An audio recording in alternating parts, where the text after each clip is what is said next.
Welcome to Think Fast Talk Smart, एक ऐसा podcast जो आपकी कम्युनिकेशन स्किल्स को शार्प बनाने के लिए बनाया गया है। कम्युनिकेशन में सबसे ज्यादा डिस्कम्फर्ट और नर्वसनेस कब होती है?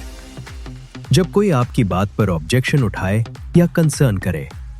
आइडियाज पर गहरी सोच और हेल्थी डिबेट डिसीजन मेकिंग को बेहतर बनाती है, ये सच है। लेकिन अपनी बातें डिफेंड करना, अपनी प्रपोजल या राय को जस्टिफाई करना, ये काफी लोगों के लिए मुश्किल और स्ट्रेसफुल होता है। आज के एपिसोड में हम बात करेंगे ऑब्जेक्शंस को हैंडल कैसे किया जाए, वो भी कूल, काम और क्रेडिबल तरीके से। और इस टॉपिक में डाइव करने के लिए मैं बहुत एक्साइटेड हूं, क्योंकि मेरे साथ है मेरे दोस्त और जीएसपी में मेरे fellow lecturer Bert Alper. Welcome Bert. Thank you. और अगर आपको कोई ऑब्जेक्शन न हो तो मैं एक सवाल से शुरुआत करना चाहूंगा। तो चलिए शुरुआत एक एग्जाम्पल से करते हैं। क्या आपको याद है कोई ऐसा मोमेंट जब ऑडियंस में किसी ने सीधे आपकी बात पर ऑब्जेक्शन उठाया हो? आपने उस सिचुएशन को कैसे हैंडल किया? हाँ, और ये एग्जाम्पल काफी कॉमन है, ऑलमोस्ट हर बार होता है। जब आप एग्जीक्यूटिव क्लाइंट्स को बेस्ट प्रैक्टिसेस बता रहे होते हो, या फिर यहाँ जीएसबी में हर क्लास में कोई न कोई हाथ उठाकर कहता है, हाँ ठीक है, आपकी बात अच्छी है, लेकिन ये मेरी कंपनी में काम नहीं करेगा, या ये हमारे वीकली मीटिंग में प्रैक्टिकली पॉसिबल नहीं है। पहला रिएक्शन ऑनेस्टली तो डिफेंसिव होने का आता है। लगता है कि सामने वाला मेरी बात चैलेंज कर रहा है, लेकिन मैं अपने आप को ट्रेन कर रहा हूं कि डिफेंसिव ना बनूं, ओपन रहूं, क्यूरियोसिटी के साथ जवाब दूं। तो मैं सबसे पहले उनकी चिंता को एक्नॉलेज करता हूं। आप सही कह रहे हैं, कुछ सिचुएशंस ऐसी होती हैं जहां ये रूल या मेथड काम नहीं करता। ये लाइन अकेले ही काफी टेंशन डिफ्यूज कर देती है, क्योंकि लोग वैलिडेट होना चाहते हैं कि कोई उनकी बात सुने, फिर मैं उनको चॉइस देता हूं। अगर ये तरीका आपकी कंपनी के एनवायरनमेंट में फिट नहीं बैठता, तो क्या कोई ऐसा ट्वीक या वेरिएशन है जिसे आप अप्लाई कर सकते हैं? और तीसरा स्टेप, थोड़ी सी जेंटल पुशबैक देता हूं। हो सकता है आपने अब तक ट्राई ही ना किया हो, मे बी वीकली मीटिंग में ये काम ना करे, लेकिन क्यों ना एक बार टेस्ट करके देखें, फिर जरूरत लगे तो मॉडिफाई कर लें। कभी कभी मैं सजेस्ट करता हूं कि पूरा फ्रेमवर्क ट्राई करने की जरूरत नहीं, एक छोटा हिस्सा उठाइए और एक्सपेरिमेंट की तरह अप्लाई करके देखिए। अगर काम करे तो बढ़िया, अगर ना करे तो कम से कम क्लियर हो जाएगा कि उस सिचुएशन में ये मेथड फिट नहीं बैठता। तो तुम बेसिकली ये कह रहे हो कि पूरी बात इस अप्रोच पर टिकी है, दूसरे इंसान की राय के लिए ओपन रहना और तुरंत डिफेंसिव मोड में ना जाना। बिल्कुल सही पकड़ा तुमने। और बात यह है कि बहुत सारे लोग तो डिफेंसिव तभी हो जाते हैं जब सिचुएशन शुरू भी नहीं हुई होती। मतलब पहले से ही दिमाग में ऐसा तैयार कर लेते हैं जैसे लड़ाई होने वाली है, जैसे सामने वाला उन पर ही अटैक करेगा। और फिर होता क्या है, वो पूरा इंटरैक्शन रिस्ट्रिक्ट हो जाता है। जो बातचीत हो सकती थी, जो पॉसिबिलिटीज थी, वो खो जाती हैं। तो चलो प्रिपरेशन की बात करते हैं। ऐसी सिचुएशंस में जहां ऑब्जेक्शन उठ सकते हैं, लोग पहले से क्या कर सकते हैं? कौन सी बेस्ट प्रैक्टिसेस काम आती हैं? हाँ देखो, सबसे पहला काम ये होता है कि हम पहले से अंदाजा लगाएं कि पुशबैक कहाँ से आ सकता है। अगर तुम ऐसी जानकारी शेयर करने जा रहे हो जिसमें थोड़ा कंटेंशन है या ऑडियंस के लिए बिल्कुल नया कॉन्सेप्ट है, तो पहले से सोच लो कि ये बात उन पर कैसे पड़ेगी और वो किस पॉइंट पर सवाल उठाएंगे। एग्जाम्पल के लिए, मान लो तुम कंपनी में एक्सपेंस रिपोर्ट भरने का पूरा तरीका बदल रहे हो और तुम्हें पता है कि आपकी फर्म के लोग अपनी आदतों के पक्के हैं, उन्हें पुराना तरीका ही पसंद है, बदलाव अच्छा नहीं लगता। तो ऑब्वियस है वहां पुशबैक आएगा। अब स्मार्ट तरीका क्या है? उस मोमेंट का इंतजार मत करो जहां लोग गुस्से में या फ्रिक्शन के साथ रिएक्ट करें। उससे पहले ही प्लान बनाओ। कैसे उस बदलाव को ऐसे तरीके से समझाओगे कि उन्हें डाइजेस्ट करना आसान लगे, कैसे ट्रांजिशन स्मूथ होगा और कैसे उन्हें लगे कि ये बदलाव उनके लिए भी फायदेमंद है। बिल्कुल। और मुझे लगता है कंटिंजेंसी प्लान्स पहले से तैयार रखना बहुत मदद करता है, क्योंकि जैसे ही ऑब्जेक्शन आता है, आपके पास पहले से आइडियाज होते हैं कि इसे कैसे हैंडल करना है। और ये सोच लेना कि अगर ये पॉइंट उठा तो मैं क्या करूंगा, खुद ही हमें सिचुएशन में ज्यादा कॉन्फिडेंट बनाकर रखता है। अब बर्ट, ऑब्जेक्शन हैंडलिंग सिखाते समय हम दोनों एक कॉन्सेप्ट सिखाते हैं कि ऑब्जेक्शंस दो तरह के होते हैं, इमोशनल ऑब्जेक्शंस, लॉजिकल ऑब्जेक्शंस। क्या थोड़ा समझा सकते हैं कि इन दोनों में फर्क क्या है, और शायद कुछ एग्जाम्पल्स भी दे सकते हैं? हाँ मैट, जितने सालों से हम इस टॉपिक पर बात कर रहे हैं, हम हमेशा यही दो कैटेगरीज पर वापस आते हैं, और मुझे लगता है कि ये तरीका कॉन्वर्सेशंस में स्केप्टिसिज्म या ऑब्जेक्शंस को समझने का एक बहुत बढ़िया तरीका है। जो पुरानी कहावत है फॉरेस्ट वर्सेस ट्रीज, वो यहाँ बिल्कुल फिट बैठती है, हाँ, सही है। क्योंकि लॉजिकल ऑब्जेक्शंस ज्यादातर इंडिविजुअल ट्री लेवल पर अटक जाते हैं। मतलब बहुत माइक्रो, बहुत स्पेसिफिक सवाल। एग्जाम्पल, कोई क्वार्टरली बजट को लेकर अटक गया है। उनका पॉइंट बहुत स्पेसिफिक है, बजट में एक्स्ट्रा खर्चा फिट ही नहीं होगा, ये कैसे चलेगा। ये एकदम इंडिविजुअल ट्री जैसा ऑब्जेक्शन है। ये बहुत क्लियर, बहुत पिन पॉइंटेड, और सामने वाले को ये बात बोलकर राहत मिलती है। लेकिन दूसरी तरफ इमोशनल ऑब्जेक्शंस पूरे फॉरेस्ट लेवल पर होते हैं। वो लोग अक्सर साफ शब्दों में कह भी नहीं पाते कि दिक्कत क्या है, बस एक बेचैनी होती है। कुछ सही नहीं लग रहा, पता नहीं क्यों, पर ये मूव मुझे ठीक नहीं लग रहा। और उन्होंने खुद भी शायद नाम नहीं दिया है उस फियर, इनसिक्योरिटी या चेंज एंजाइटी को। तो मेरे लिए ये बहुत आसान तरीका है लॉजिकल और इमोशनल ऑब्जेक्शंस को अलग करने का। Logical equals tree level, specific, emotional equals forest level, वेग इक्वल्स बिग पिक्चर। हाँ, और ऐसा लगता है कि ऐसी बातचीतों से पहले एक तरह का टूल बॉक्स या बैंक रेडी रखना बहुत मदद करता है। मतलब कुछ specific statistics, examples, data points या अप्रोचेस पहले से प्रिपेयर्ड हो, ताकि ऑब्जेक्शंस आते ही हम ब्लैंक ना पड़े। तुरंत हम कॉन्वर्सेशन को एक्सपैंड कर सकें, क्लैरिफाई कर सकें और सिचुएशन को हैंडल कर सकें बिना डिफेंसिव हुए। और यही वो जगह है जहां आपकी तैयारी सच में बहुत कीमती साबित होती है। आप पहले से अंदाजा लगाने लगते हैं कि स्केप्टिसिज्म कहां से आ सकता है और आप उसे कैसे हैंडल करेंगे। और हो सकता है कि हर ऑब्जेक्शन के लिए आपने 3-4 अलग अप्रोचेस ऑलरेडी मैप करके रखी हों। हाँ, बिल्कुल। स्पेसिफिक ऑब्जेक्शंस के लिए। लेकिन टाइम और सर्कमस्टांस, टाइम और ऑडियंस ये तय करेंगे कि उस पर्टिकुलर पुशबैक के लिए आप कौन सा रिस्पॉन्स अप्लाई करेंगे। बिल्कुल। तो ये भी प्रिपरेशन कैटेगरी में जोड़ने वाली एक और चीज है। आप जानते हैं, जिन बातों को हम सिखाते हैं और जिन पर हम बर्ट के साथ बहुत चर्चा करते हैं, वो है ऑब्जेक्शंस को रिफ्रेमिंग के जरिए हैंडल करने का कॉन्सेप्ट। जब स्केप्टिसिज्म और ऑब्जेक्शंस को हैंडल करने की बात आती है, तो रिफ्रेमिंग कैसे काम करता है? मेरे लिए रिफ्रेमिंग का मतलब है खुद को, यानी स्पीकर या इंफॉर्मेशन डिलीवरर को, थोड़ा मैनूवर करने की जगह देना। हाँ, सही है। और सबसे सरल शब्दों में कहें तो आप खुद को ये मौका देते हैं कि ऑब्जेक्शन का जवाब दें बिना हार माने के। और कई बार हमें जिस चीज के बारे में बात कर रहे हैं उसके तरीके को बदलना पड़ता है ताकि हम उस इश्यू को एड्रेस कर सकें, बिना ये कहे हाँ आप सही हैं, ये तो वाकई बहुत खराब आइडिया है। हाँ, मैं इस चीज को अक्सर देखता हूं, अपने क्लाइंट्स के साथ काम में और स्टूडेंट्स के साथ भी।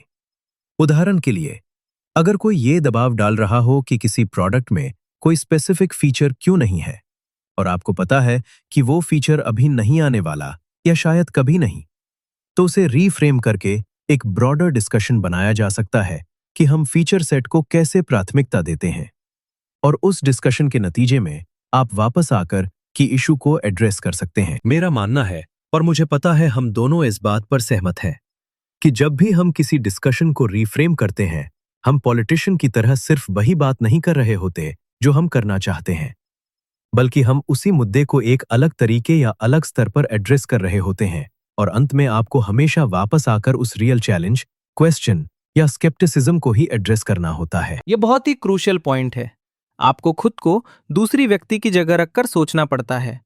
अगर ऑब्जेक्शन आपकी तरफ से होता और कोई रिफ्रेम को बहुत दूर ले जाकर एक अलग ही सवाल का जवाब देना शुरू कर दे, तो उस स्थिति में आप कैसा महसूस करेंगे? आपको या तो ये लगेगा कि आपकी बात की कदर नहीं हुई या आपको सुना नहीं गया, या फिर ये भी लग सकता है कि जो व्यक्ति आपसे कम्युनिकेट करने की कोशिश कर रहा है वो आपकी बात को संभाल नहीं पा रहा, और इससे आप उसके बारे में कम सोच सकते हैं।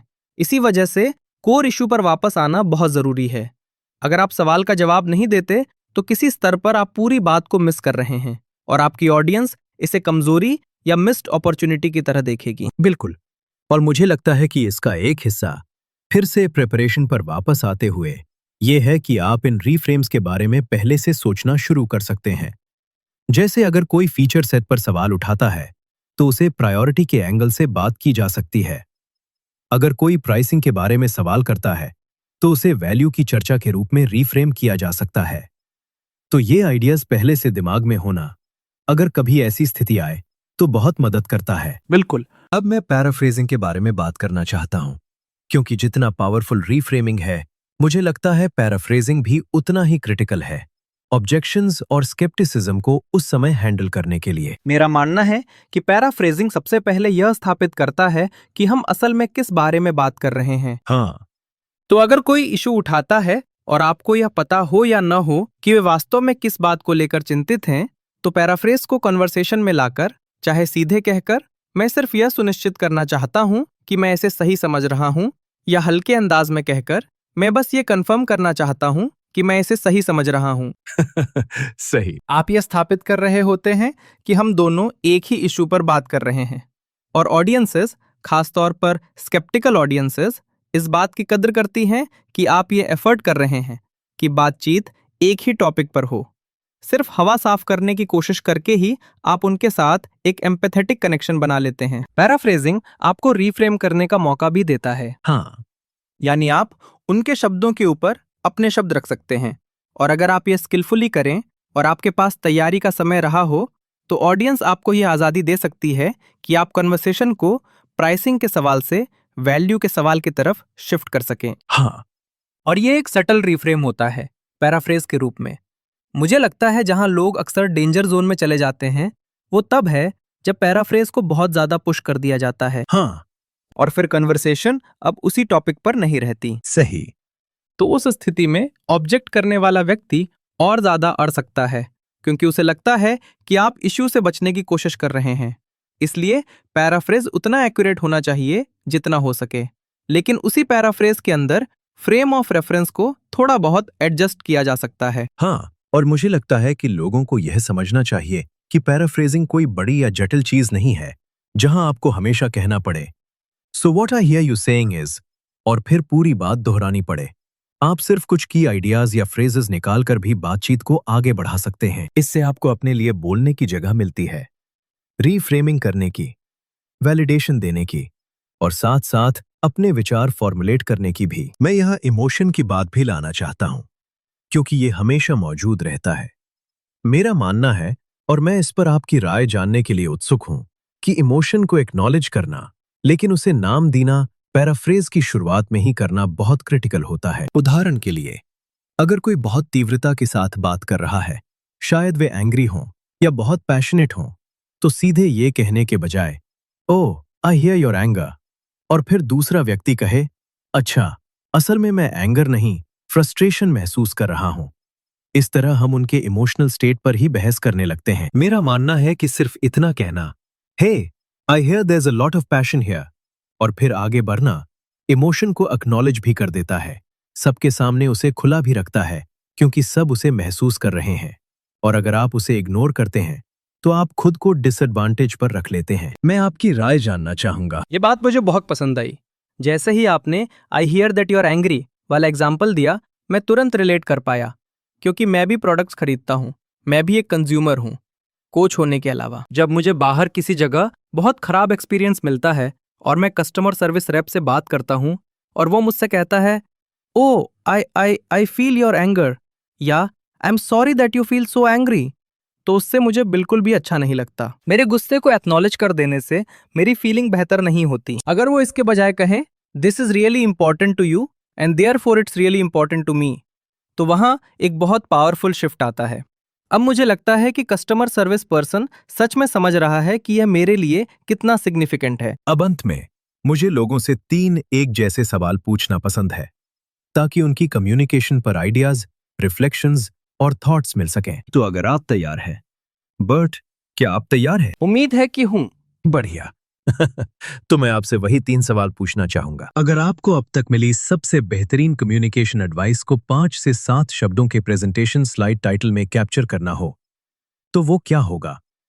मैं सिर्फ एक ही फ्रेज चुन सकता हूं। हाँ, आपके पास सिर्फ 5 से 7 शब्द हैं। It's not what you want to say, it's what they need to hear. मैंने शब्दों की गिनती नहीं की, लेकिन मुझे लगता है मैं करीब हूं। मुझे लगता है आप काफी करीब हैं, लेकिन बहुत ही महत्वपूर्ण। और ये सीधे उसी फ्रेमिंग की ओर वापस ले जाता है जिसके बारे में हमने बात की थी, है ना? और ये समझने की ओर भी कि उस मोमेंट में वास्तविक आवश्यकता क्या है। आपके अनुसार कोई ऐसा कम्युनिकेटर कौन है जिसे आप एडमायर करते हैं और क्यों? इन दिनों मैं ओपरा विनफ्रे का बहुत जिक्र कर रहा हूं। मैंने कुछ साल पहले गोल्डन ग्लोब्स में उनके सीसिल बी डिमिल अवार्ड के एक्सेप्टेंस स्पीच को देखा था और मैं उनकी इस क्षमता से हैरान रह गया कि वह कितनी ऑथेंटिक और सिंसियर सुनाई देती हैं। वह इस मामले में कमाल हैं और जिस तरह से वो टोन और इंटेंशन को बदल पाती हैं वह भी पूरी तरह ऑथेंटिक रहते हुए। वो एक ही स्पीच में बहुत एंडियरिंग, स्वीट और लवेबल हो सकती हैं और फिर उतनी ही स्ट्रांग, पावरफुल और अथॉरिटेटिव भी, और वो भी बिना बनावटी लगे। ये भावना की एक अविश्वसनीय रेंज है, वोकल क्वालिटी की एक अविश्वसनीय रेंज है और वह इसे बहुत शक्तिशाली कंटेंट से सपोर्ट करती हैं जिसमें रिलेटेबल और फैमिलियर स्पेसिफिक एग्जाम्पल्स होते हैं जो सच में उनके पॉइंट को सही जगह तक पहुंचा देते हैं। बेहतरीन कहा। बिल्कुल। तो आखिरी सवाल, पर निश्चित रूप से सबसे महत्वपूर्ण, सफल कम्युनिकेशन की रेसिपी में सबसे पहले कौन से 3 इंग्रेडिएंट्स जाते हैं? बहुत शानदार सवाल है। मैं आपके लिए इसे एलिटरेटिव बनाऊंगा। मुझे एलिटरेशन पसंद है। तो मैं कहूंगा पैशन, प्रिपरेशन और पर्सनालिटी। मैं चाहता हूं कि आप उस टॉपिक के लिए जो उत्साह अपने अंदर रखते हैं उसे पूरी तरह लेकर आएं। मैं चाहता हूं कि आप पहले से प्रिपरेशन करें ताकि आपको पता हो कि आपकी ऑडियंस क्या चाहती है और क्या सुनना चाहती है। और मैं चाहता हूं कि आप अपनी पर्सनल स्टाइल और फ्लेयर को हर कन्वर्सेशन में लेकर आएं। चलिए, मैं भी आपके साथ थोड़ा एलिटरेशन ट्राई करूं। आपने हम सभी को कम्युनिकेशन के लिए एक बहुत बड़ा गिफ्ट दिया है। आपने सिर्फ कम्युनिकेशन पर ही नहीं, बल्कि चैलेंजेस, ऑब्जेक्शंस और स्केप्टिसिज्म को कैसे हैंडल किया जाए, इस पर भी अपनी इनसाइट्स साझा की। इसके लिए बहुत बहुत धन्यवाद। आप जानते हैं बर्ट, यह विषय सफलता के लिए बहुत क्रिटिकल है। हमें सिर्फ अपनी राय और आइडियाज साझा करने की क्षमता ही नहीं होनी चाहिए, बल्कि जब उन आइडियाज को चैलेंज किया जाए, लोग ऑल्टरनेटिव पॉइंट्स ऑफ व्यू सामने लाएं, तब उन्हें संभालने की क्षमता भी होनी चाहिए। हम ये केवल अपने वर्क लाइफ या पर्सनल लाइफ में ही नहीं देख रहे, समाज ने भी यही हो रहा है। ऑब्जेक्शन को खुले मन से लेने की क्षमता, डिसेंट को बढ़ावा देने के बजाय डायलॉग को बढ़ावा देने की क्षमता बेहद महत्वपूर्ण है। आपने जो इनसाइट्स साझा की, मैं उसकी वास्तव में सराहना करता हूं और मुझे उम्मीद है कि हम सभी इन टूल्स का लाभ उठा पाएंगे। Think Fast, Talk smart, the podcast के एक और एपिसोड में शामिल होने के लिए धन्यवाद, जिसे Stanford universities graduate school of business ने प्रोड्यूस किया है। अधिक जानकारी और एपिसोड्स के लिए gsb.stanford.edu पर जाएं या जहां भी आप पॉडकास्ट सुनते हैं वहां हमारे शो को सब्सक्राइब करें। अंत में हमें सोशल मीडिया पर पाएं stanford.gsp पर। मैं आपसे साझा करना चाहता हूं कि पिछले कुछ महीनों में मुझे दुनिया भर के लिसनर्स से बात करने का शानदार मौका मिला और ये जानकर बहुत अच्छा लगा कि इस पॉडकास्ट ने उनके जीवन पर कितना प्रभाव डाला है।